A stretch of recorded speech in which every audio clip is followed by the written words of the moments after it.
So, pag-usapan po natin itong mga latest update patungkol sa SMNI, sa mga host ng SMNI at sa mga taga-suporta ng SMNI, ano?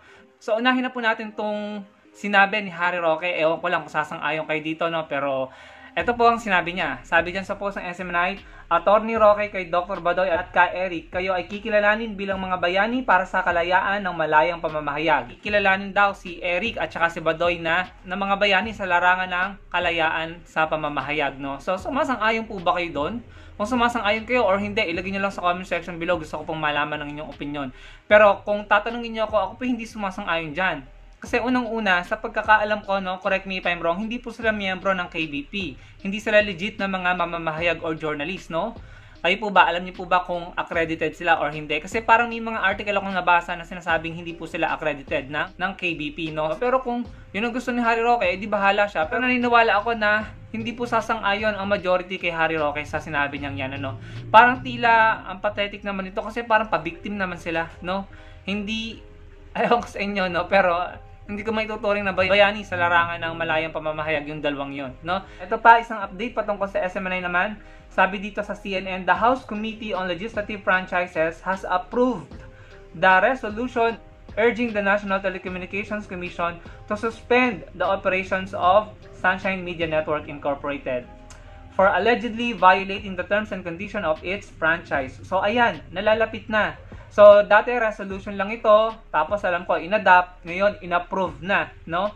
So hindi ko alam kung ito po ay yung finality na tipong sususpend na talaga na hindi napapayagang makapag-ere sa television, no? Pero sa tingin ko diyan, kumbaga sa 100% completion, ito ay nasa 75 to 80% na, no, na masususpend na ng tuluyan, no?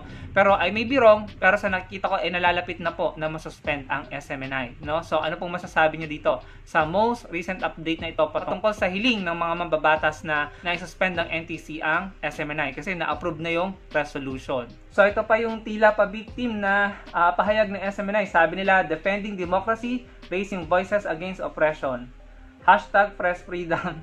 Hashtag stand with SMNI.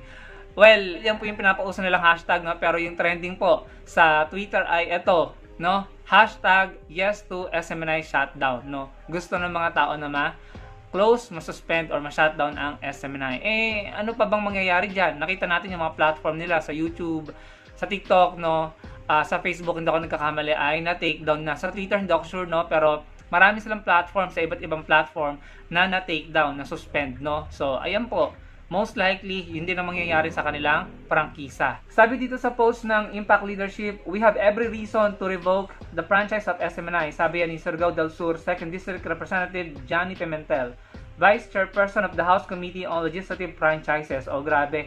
Yung Vice Chairperson ng House Committee on Legislative Franchises pa ang nagsabi na we have every reason to revoke the franchise of SMNI. Naku po. Sabi niya, there's a big possibility that the broadcast franchise of SMNI will be revoked. Ayan, sinabi na, siya na mismo nagsabi. Ayun po yung quote card.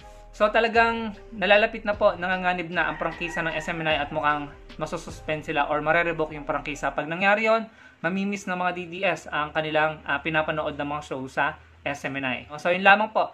Ano masasabi niyo sa mga binahagi ko sa inyo, mga kababayan, mga kakamping? Comment down below at sana po malike niyo ang video. Malaking tulong po yan sa video natin. At magkita-kita po tayo sa susunod kong video. Salamat po.